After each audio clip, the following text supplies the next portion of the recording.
by that, I mean that a number of you did really well on the quiz. There were a number of kind of, 19, 18 scores. And then, more than what we've seen on the other quizzes, a number of you struggled and got like in the 10, 11 kind of range. And so, so let's go over this quiz fairly carefully and make sure that we understand what's going on.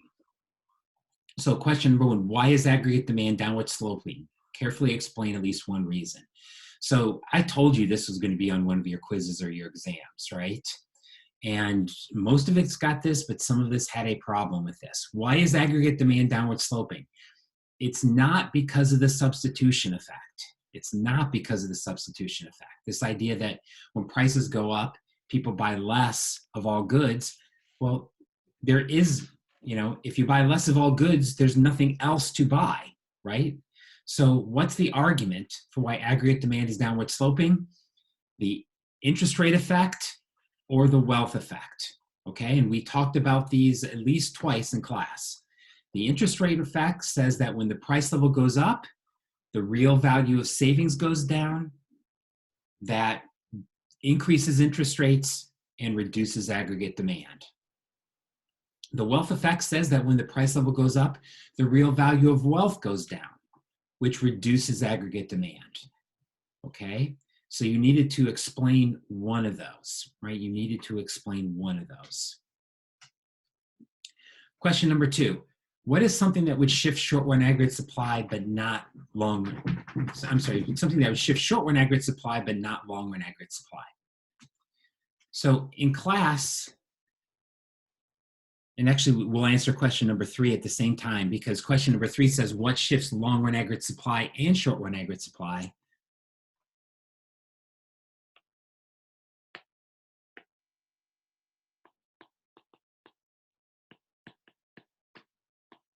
We talked about the things that shift long-run aggregate supply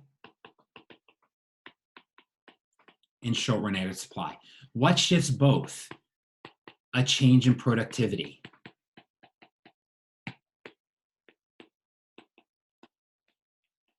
Right? That's something that shifts both. So when you have an increase in technology, when you have an increase in physical capital, when you have an increase in human capital, that is going to shift both your short-run aggregate supply and your long-run aggregate supply. But we also talked about some things that will only shift short-run aggregate supply.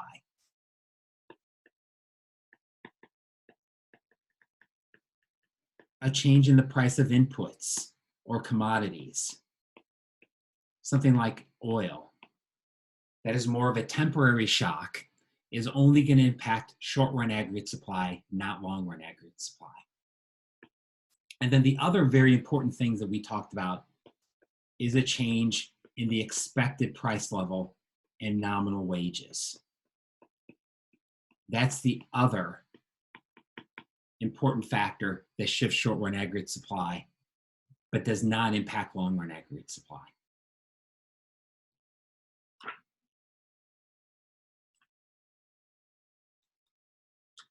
Okay?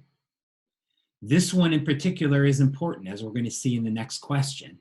Understanding how changes in the expected price level and changes in nominal wages impact short-run aggregate supply is crucial to understanding how the economy recovers in the long run from an aggregate demand shock.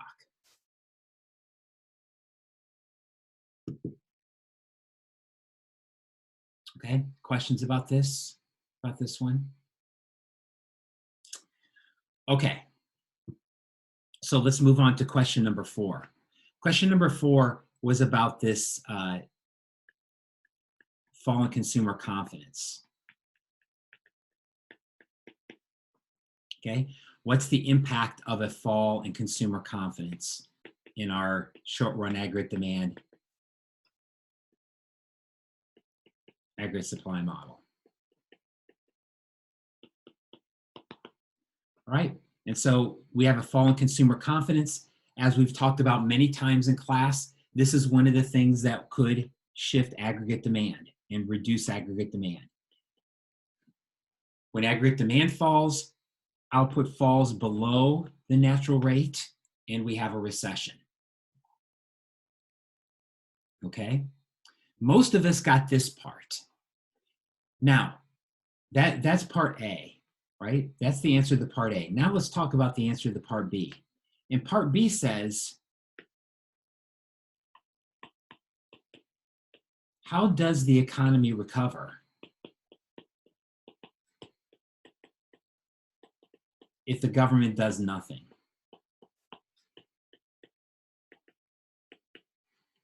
Right? How does the economy recover if the government does nothing? Well, what has to happen here, right? And like I said, this was a part of question number 4, part B, that a number of us struggled. Well, what's true here in this recession? Notice that the actual price level has fallen, but the expected price level has not. So people are still expecting higher prices, and they have not adjusted their nominal wages in response to this shock. So what's going to happen over time? The public will reduce its expected price level, and they will accept lower wages.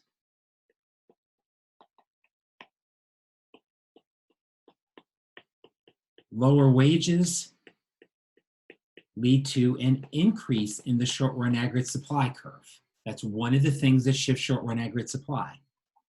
And so what happens? Our short-run aggregate supply curve shifts in this direction, and we return to the natural rate of output.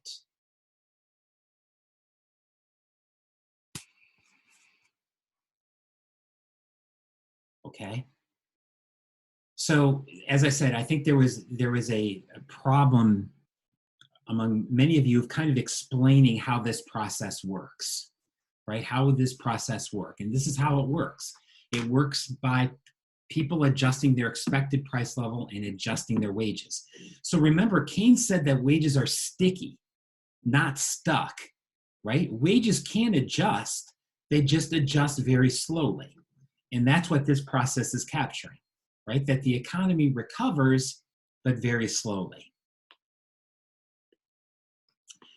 And then in part 5,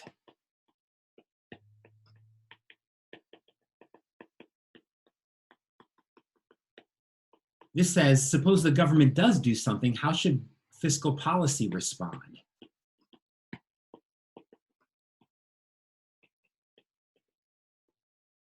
So if there is a fall in aggregate demand, like we saw in part B, and we are below the natural rate,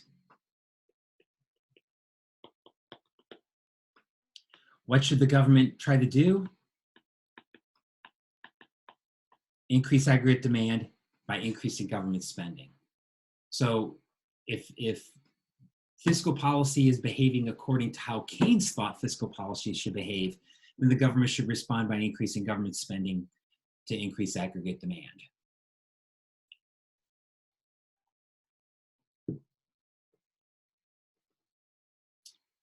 Okay.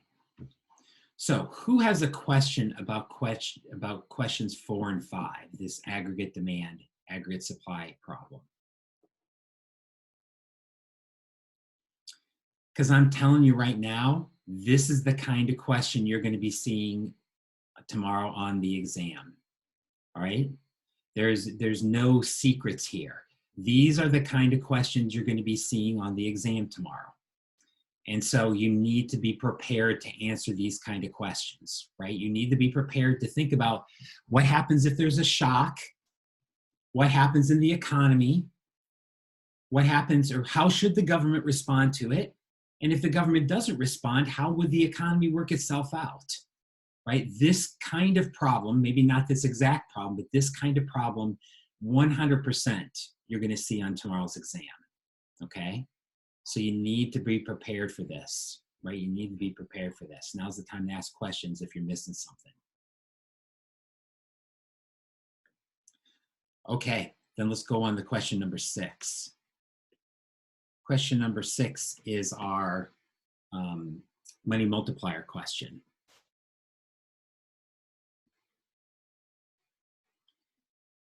So suppose that there's $100 billion increase in government spending.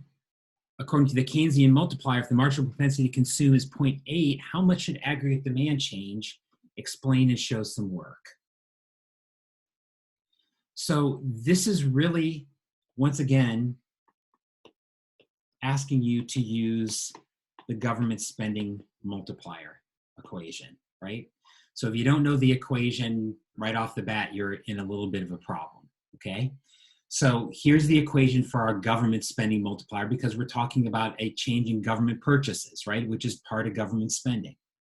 So in the problem, it's told us that the change in G is 100 billion and the marginal propensity to consume is 0.8. So what do we have to do?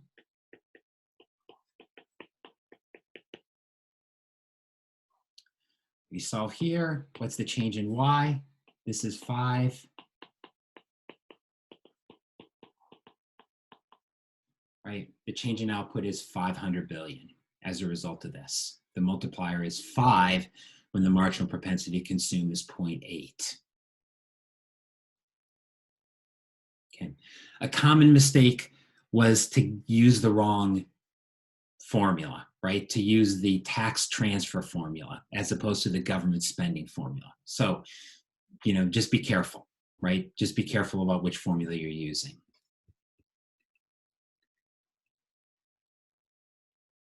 What does the $200 billion deficit tell us about this problem? It doesn't tell us anything in this problem, right? Because this problem is really about the multiplier is really about the change in government spending and how that changes output, right? Okay, and then finally, the last question.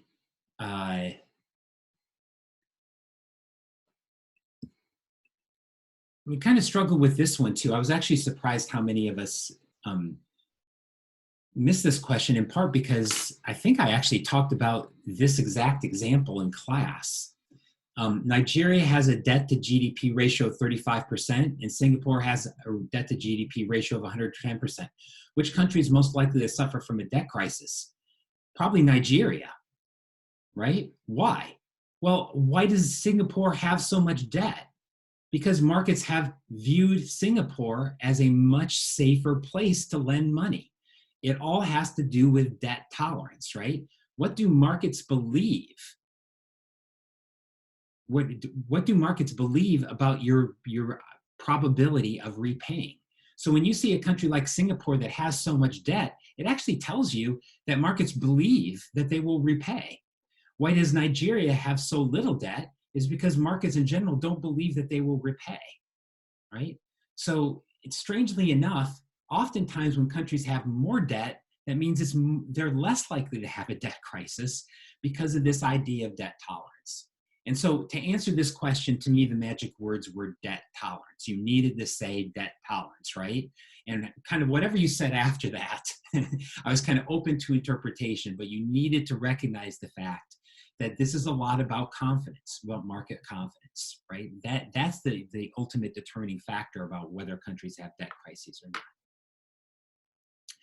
Okay, so that is quiz number 4. And as I said, you know, we kind of had a little bit of a bumpy ride here on quiz number 4, but the most important thing is to learn from your mistakes on this quiz, right? So I realize we're getting to the point of the block, we're getting to the point of the year when everyone's getting tired, the weather's starting to get nicer, the end of the year parties are starting, you know, it's the distractions are starting to pile up, the energy levels are starting to fade, right? And so reading through your quizzes last night, I definitely got that sense, right? That maybe as a group, we were not as prepared for that quiz as we've been prepared for previous quizzes. And so, you know, this is my pathetic version at a pep talk, right? To say, stay with it, right? You know, tomorrow's exam is a really important part of your grade in this class, right? And so now's the time to kind of bear down a little bit, right? And to make sure, and you know, these kind of questions that are going to be that were on the quiz yesterday are going to be exactly, you know, very similar types of questions to what we're going to see on the exam tomorrow, okay? And so, use this as a learning experience. If you messed it up on the quiz, but you get it right for the exam tomorrow, then you'll be good, right? That's the main takeaway. So this afternoon, we will spend, all we will do is review for exam number 2, okay? So I'm going to save kind of all my comments about exam number 2 for this afternoon, other than to say it's going to look a lot like exam number 1, right, in terms of length, in terms of types of questions. But we'll have some review time this afternoon. So please bring questions, right? If you have any questions,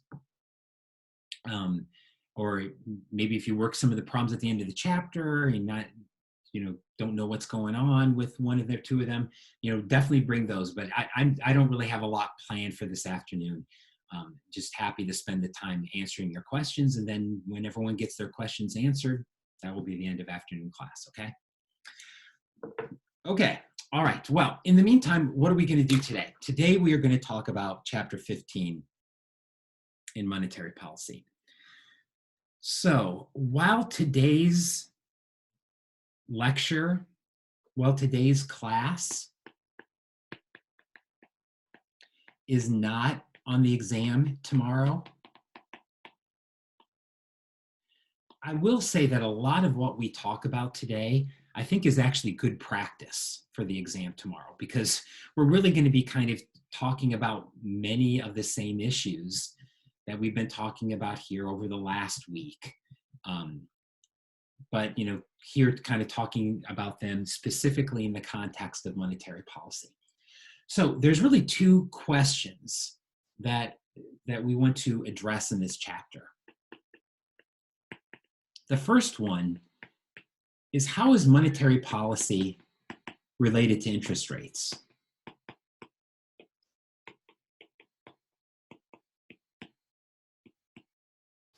How exactly is monetary policy related to interest rates? Oftentimes, when people talk about the Fed, they talk about the Fed in terms of interest rate policy, not in terms of the money supply.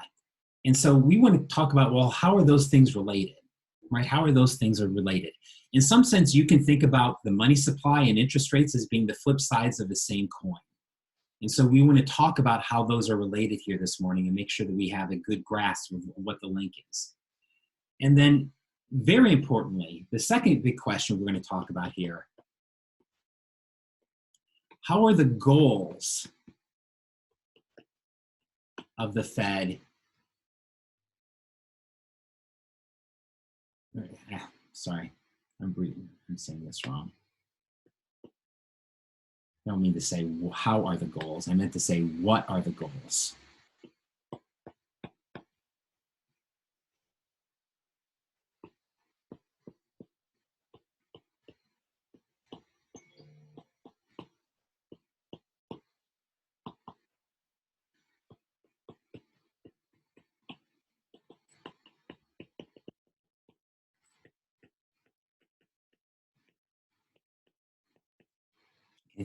What are the goals of the Fed? What's the Fed ultimately trying to achieve? And how exactly do they go about trying to achieve them?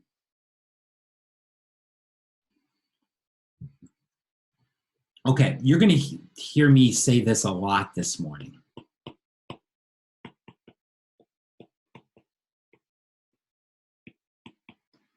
Because you have to think about how the Fed operates as basically using tools to hit targets to achieve goals. Right? And I'll say that again. Using tools to hit targets to achieve goals. The Fed has tools at its disposal. What does it do with those tools? It tries to use these tools to hit to hit targets that they aim for, with the idea that if they hit these targets, they will achieve the ultimate goals that they would like to achieve. Okay? So, listen, I apologize for using too many sports analogies in this class, but I don't know. I can't think of any better analogies sometimes than sports analogies. But the analogy I want to give to you here is it's like playing golf, right? Now, regardless of whether you're a golf player or not, hopefully you understand enough about the game that there are different holes that take multiple shots to get the ball in the hole, okay? In general, let's say that there's a par 5 hole, which means that on average you take 5 shots to get the ball in the hole. Do you think it's a good strategy when you're teeing the ball up at the par 5 to kind of look out there, see the flag, and be like, all right, I'm aiming right for that thing. I'm going to get it in one shot? No, that's probably a pretty stupid strategy, right? Because you are not going to hit the ball off the tee and be able to get it to the goal. So what do? You pick a target, right? You pick a target.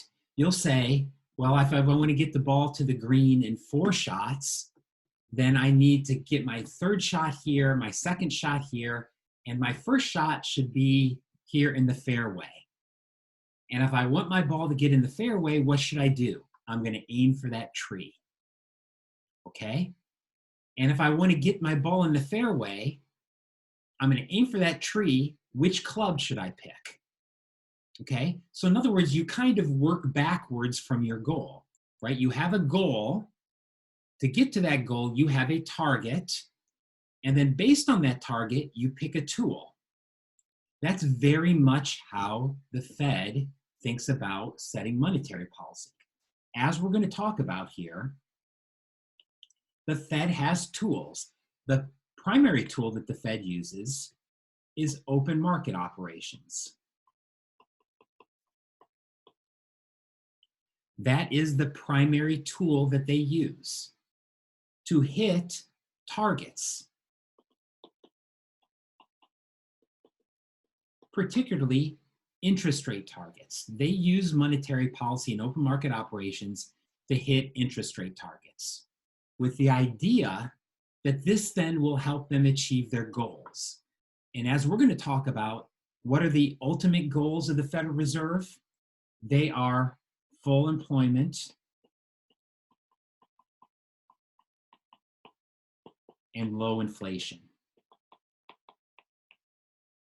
Those are the 2 ultimate goals of the Federal Reserve: full employment and low inflation.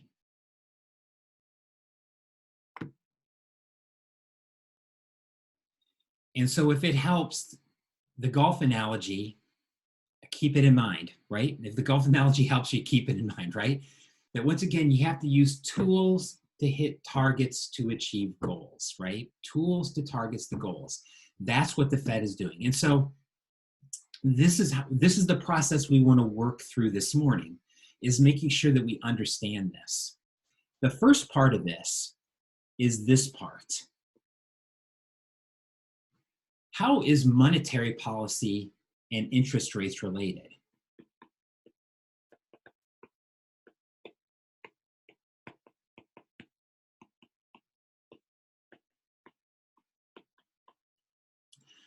How are the money supply, this really should be R here, how are the money supply and interest rates related?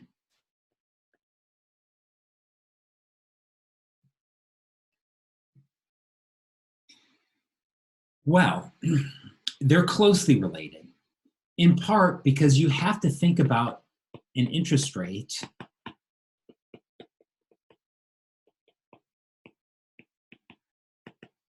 as a price. In some sense, it is the price of money, particularly short-term interest rate.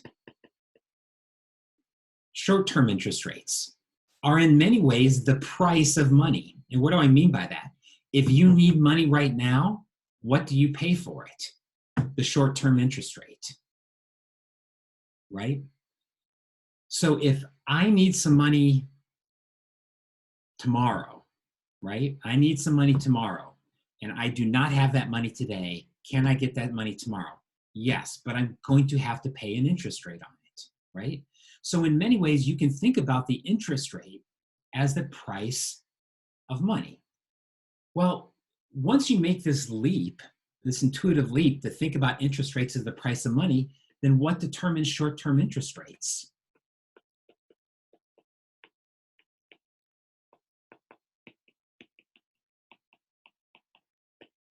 The supply and demand for money.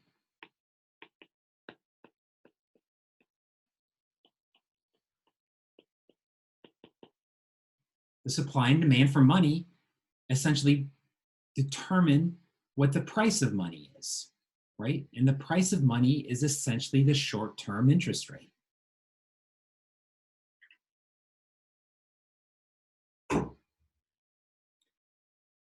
So we could think about what we're going to call the money market.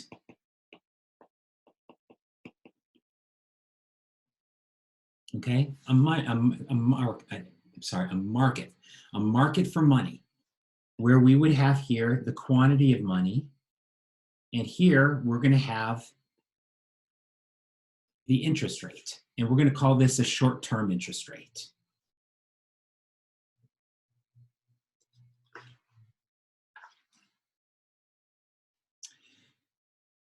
Actually, the interest rate that is probably most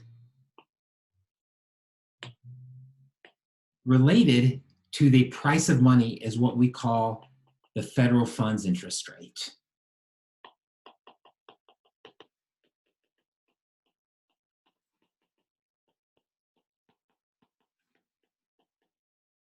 Okay, the federal funds interest rate. What is, anybody remember from yesterday, what's the federal funds market? When we talked about federal funds, remember what that is?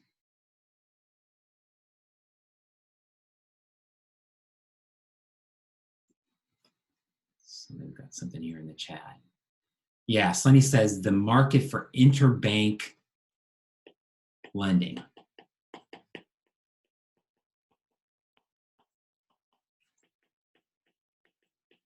Okay, this is a very short-term lending market where banks lend to each other. Why would banks be lending to each other? Well, honestly, banks often lend to each other for 8 hours at a time, 12 hours at a time, 24 hours at a time. Why are they lending to each other for such a short period of time? Because at the end of the day, some banks are going to be short of required reserves, right? And some banks are going to have excess reserves. So what do banks do? Those banks that are a little short of reserves borrow reserves from banks that have a little bit extra. And so this is really what happens in this money market, right? Which is closely related to the federal funds market.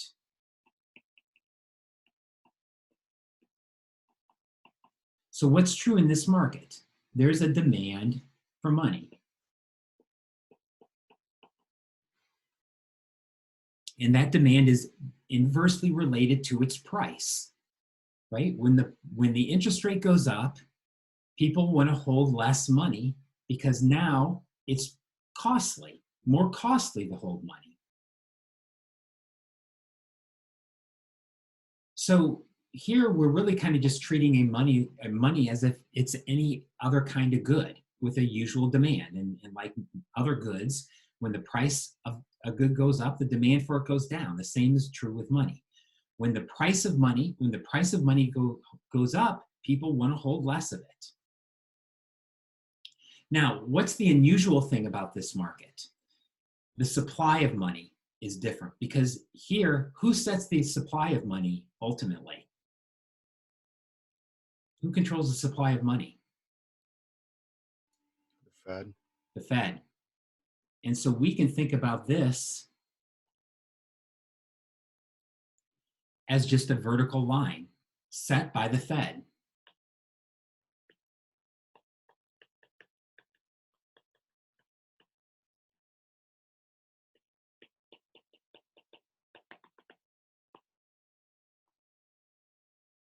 And as a result, what does this mean? The Fed not only sets the money supply, but they ultimately set what the federal funds interest rate is. The Fed sets this interest rate. because these things are basically, as I said earlier, the flip side of the same coin. They can choose what the money supply is and move it around to get the federal funds rate at the level that they would like it to be at. Okay, so to basically reiterate here,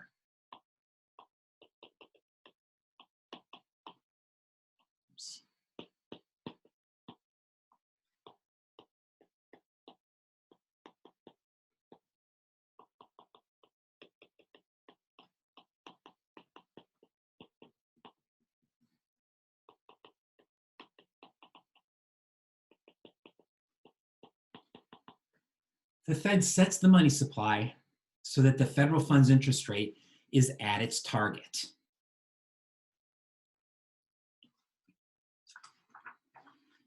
So just as the Fed controls the money supply, it also ultimately controls the federal funds interest rate.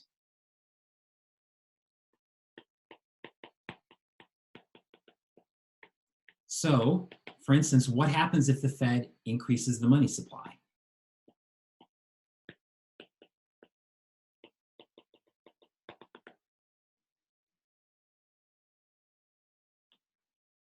Help me out here. What's going to happen to the federal funds interest rate?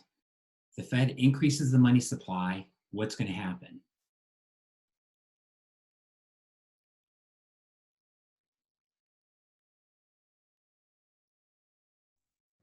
The interest rate will go down. The interest rate will go down, right?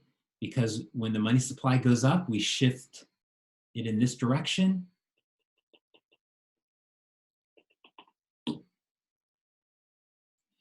And so when the Fed increases the money supply, it puts downward pressure on interest rates. By the way, I should have said it this way.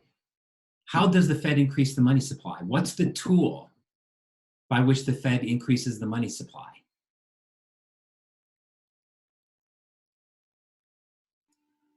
The bonds.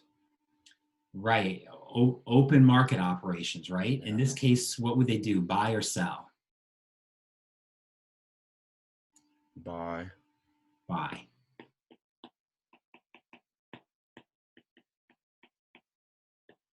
Right? Their tool would be an open market purchase. And by conducting that open market purchase, they would put downward pressure on the federal funds interest rate.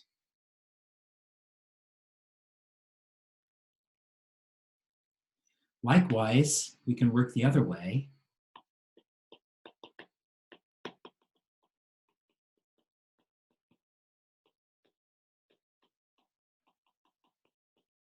What if the Fed conducts an open market sale?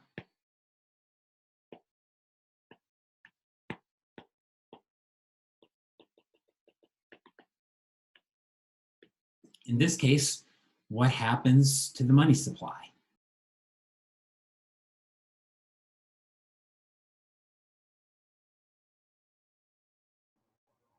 It goes the opposite way.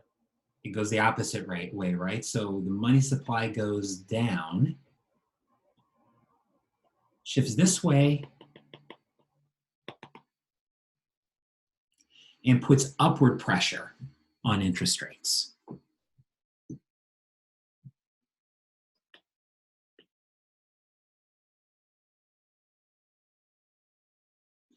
So once again, the money supply and interest rates are really just flip sides of the same coin. The Fed can use one to control the other.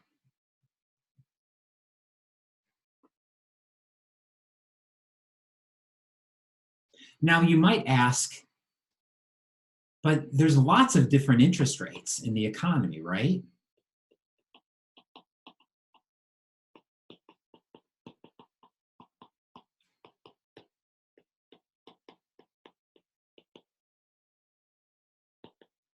There's lots of different interest rates in the economy. The federal funds rate is only one.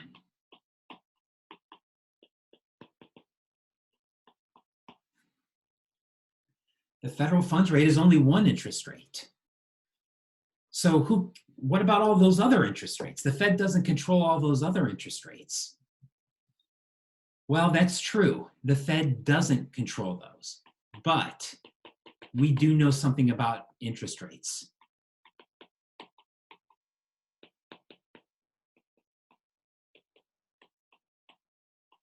We do know that they all tend to move together.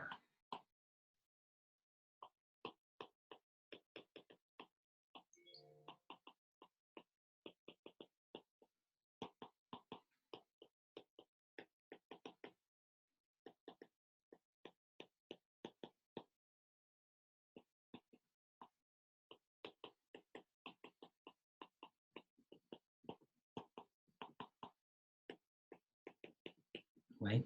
We know that when the Fed changes the federal funds interest rate, it influences other short-term interest rates in similar ways.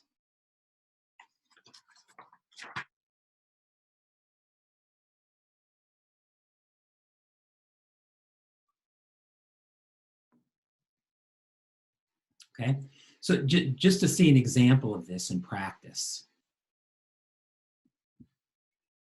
Look what happened to the Fed, look what happened to different interest rates between March of 2019 and March of 2020. So remember, March of 2020 was the beginning of the COVID crisis, right? That was the beginning of COVID. So what did the Fed do between March of 2019, when the economy was pretty strong, and March of 2020, when the economy looked to be, pretty big danger? What did the Fed do?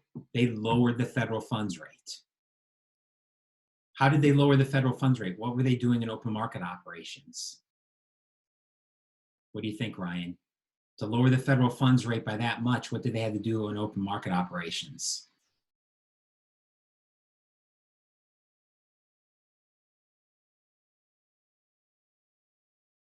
Open market purchase or open market sale? Sale. No. Remember, a sale reduces the money supply and increases interest rates. An open market purchase increases the money supply and reduces interest rates. So the Fed was conducting purchases here between March of 2019 and March of 2020. So they significantly reduced interest rates. But look what happened to other interest rates in the economy as the Fed reduced the federal funds rate. They reduced the federal funds rate by over 2%. But you'll notice that the 1-month Treasury bill rate also fell by over 2%. Interest-bearing demand deposits changed little, but that's because they were already almost at zero, right? If you look at other measures of Treasury bill, right, you see that these all fell about 2%. And so it's in this sense that the Fed controls interest rates, right? And to say control interest rates, I think that's probably too strong of a word. But the Fed has a lot of influence, right? They can push interest rates one way or another. I'll go back to my analogy yesterday of walking the dog, right? When I walk my dog's all over the place, but ultimately who makes sure that my dog goes where I want her to go? It's me, because I yank the leash, right? And that's what the Fed is doing. As Faith very aptly says here in the chat, the Fed is an influencer. Yes, a real influencer, right? Because the Fed can basically pull the levers and yank interest rates in one direction as they need to, right? And so this helps us answer this first question. And if we go back to where we started here, our discussion this morning, right? We're interested in this idea of tools, targets, and goals. And we've got the first part of this hopefully down, is now we understand the link between tools and targets, between open market operations and between interest rate targets, right? Before we move on, let me just say one last thing here about interest rates.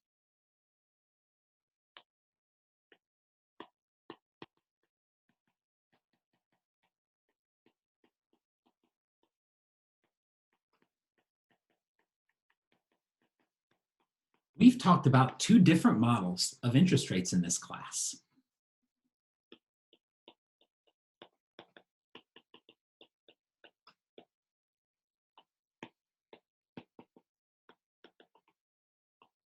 We talked about the loanable funds market, where we had savings and investment.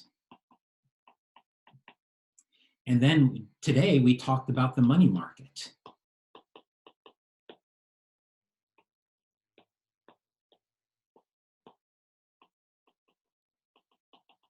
Right?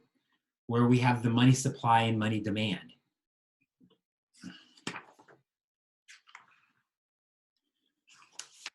Which is it? Which is it? Is one of these wrong?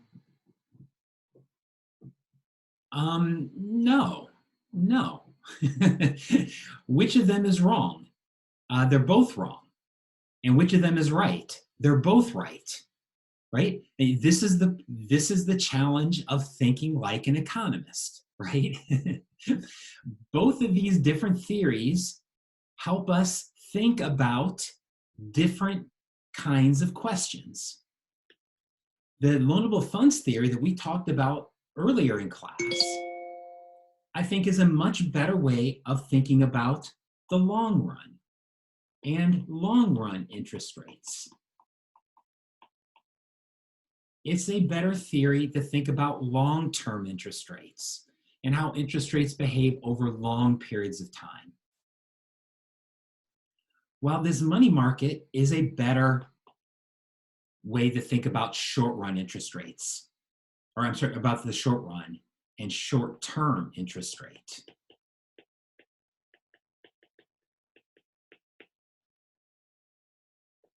But this is a good example of how thinking like an economist means having competing models in your brain and being able to work them, right?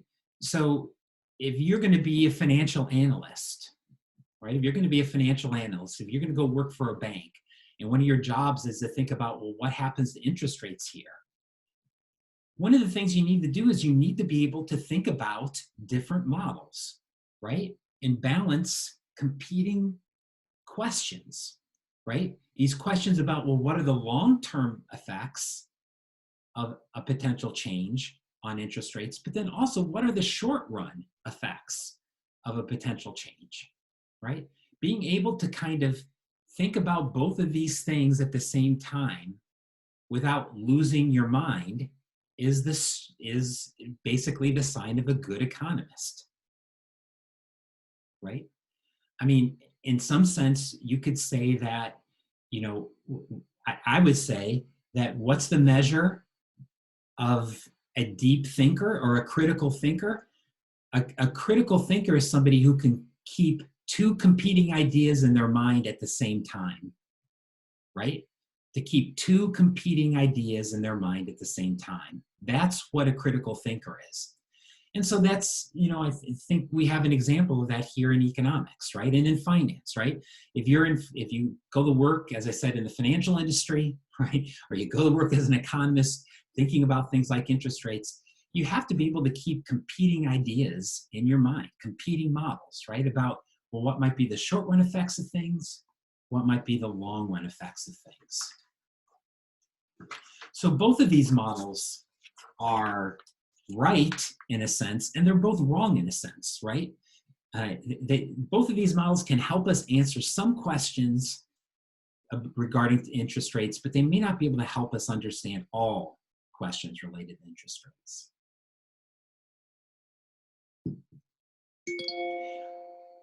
Okay. Any questions about that?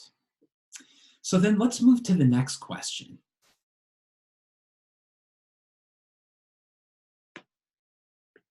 Now we want to talk about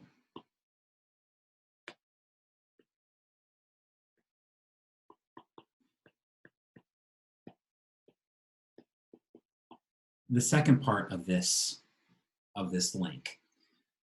How do we move from targets to goals?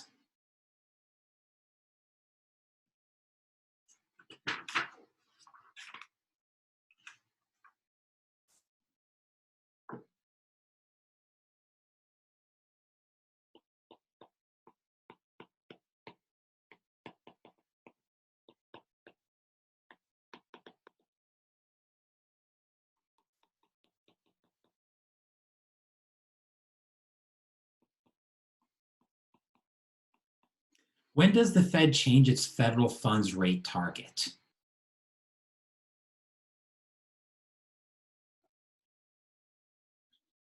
Well, it does it in pursuit of its goals.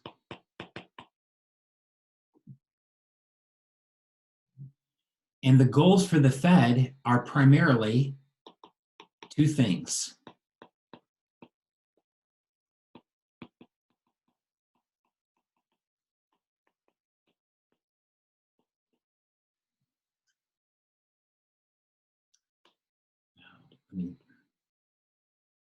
Let me rephrase this.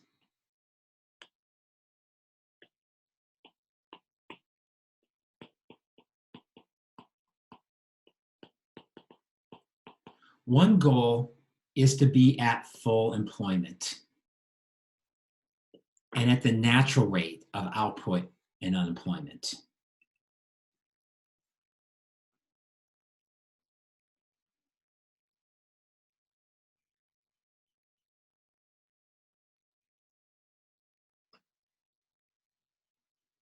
Okay?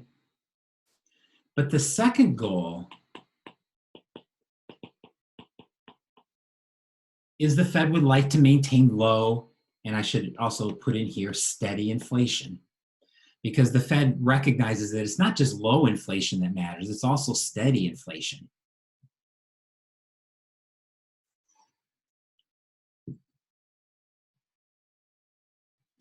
These, at least for the Fed, are its two primary goals. Now, as I'm going to talk about a little bit later in class, and we'll talk a little bit more about this later in the week too, not every central bank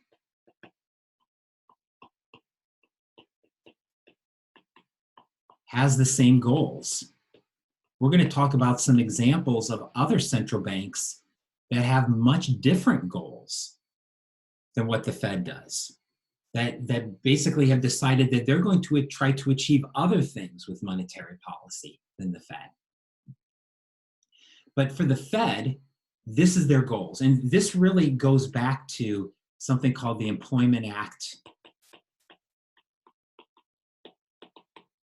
of 1946.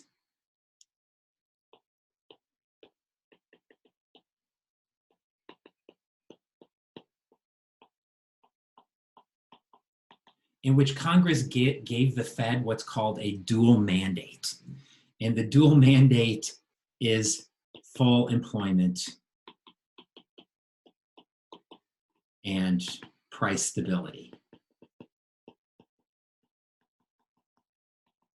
So the Fed really kind of sees its goals as set for them by Congress.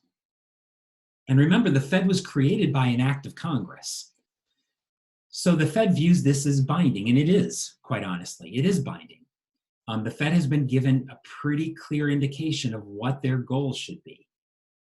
And so what does the Fed try to do? They try to do these two things. How? Leaning against the wind.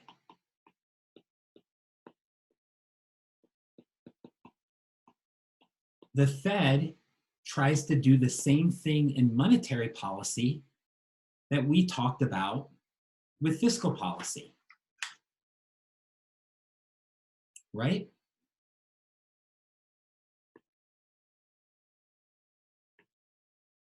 So we've already talked about this in chapter 13 when we talked about leaning against the wind with fiscal policy. Well, really, the Fed tries to do the same thing when it comes to monetary policy.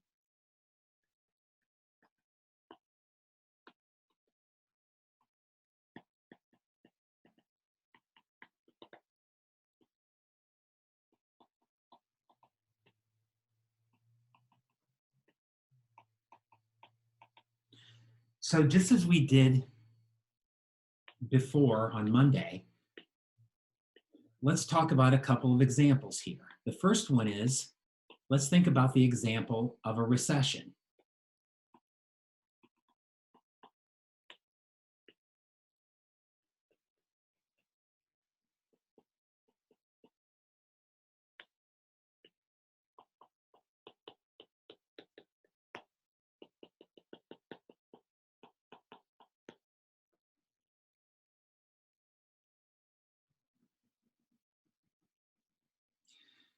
So here on the left, we have the example of a recession where aggregate demand has fallen.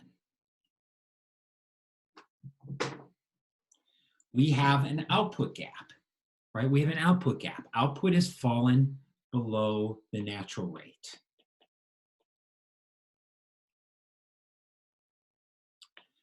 All right, so what's the policy?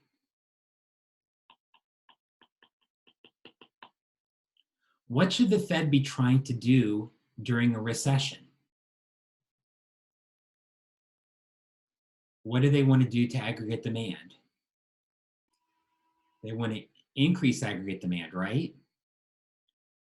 Does that mean raise interest rates or lower interest rates? Lower them. Lower them. And how does the Fed lower interest rates? What do they do in open market operations? Purchase. Purchase, right? So the policy, working backwards here, is to increase aggregate demand by lowering interest rates using open market purchases. That's going to be the Fed's policy. They're going to try to lower interest rates and stimulate aggregate demand. And if they do it right, they want to try to drive up output.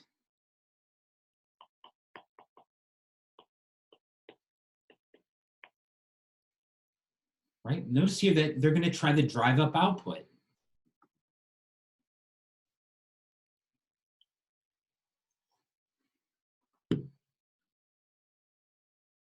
So that's the Fed's policy.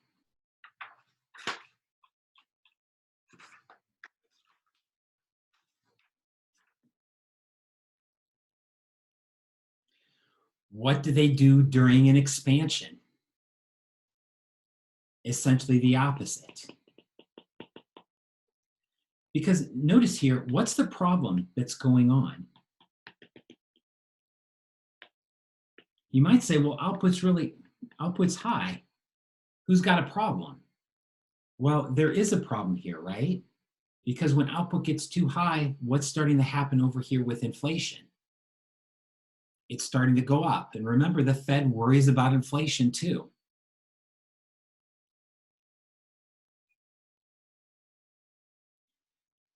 So when output starts to get too high, the Fed worries about upward pressure and inflation. So what should their policy be?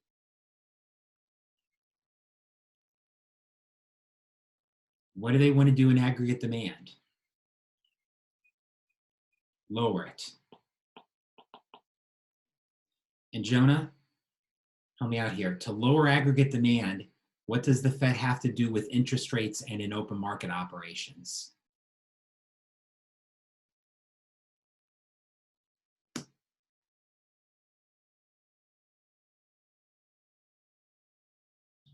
It's increase interest rates. Yes. Yeah. They have to drive up interest rates. And how do they do that in open market operations? A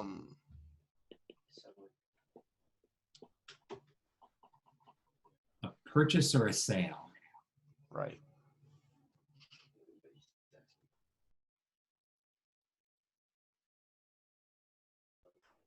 Oh, a sale. Sorry. A sale. Yes. An open market sale. Yeah. Open market sale. And so notice here what they're trying to do here is drive down inflation. So at different times, the Fed's worried about different things. During a recession, they're worried about low output. But during an expansion, they're worried about high inflation. As we're going to talk about here after break, this is the trade-off the Fed balances.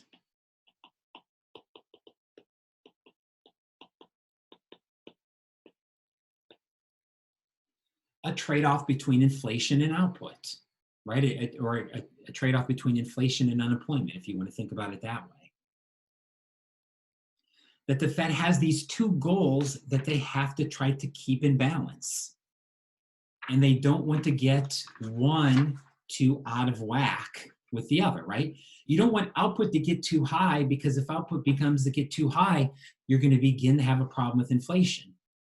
On the flip side, we don't want output to get too low either, because that's a recession and that's not good for anybody. That's lower standards of living. And so the Fed tries to balance these two goals. And you see this, right?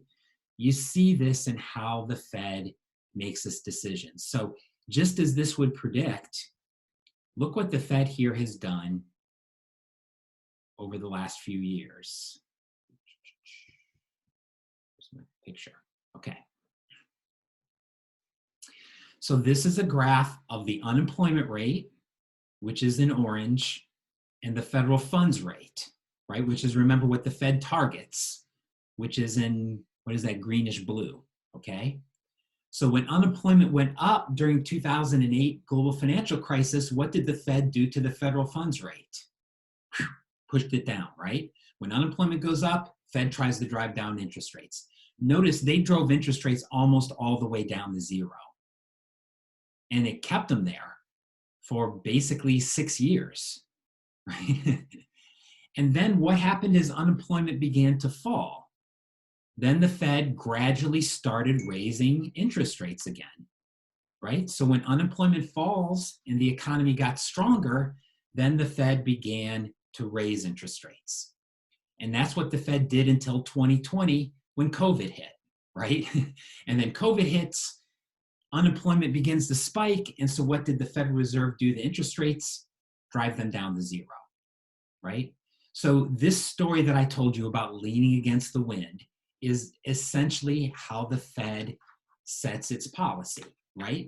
It sets its target interest rate based on the goal of trying to balance inflation and output, right? Against that goal of trying to balance inflation and output, the Fed is trying to set the federal funds rate at a level that gets them there, right? At a level that gets them there. So another example of where aggregate demand and aggregate supply is really useful. And, you know, honestly, this really, I think, syncs up well with what we talked about in fiscal policy, right? I mean, in some sense, the Fed is really trying to do the same thing that fiscal policy should be doing, according to the Keynesians. Now, of course, one big advantage that the Fed has over fiscal policy, though, is the Fed is largely independent from politics, where fiscal policy really has to be run by the president and Congress. And that, of course, is a big obstacle in many cases, right?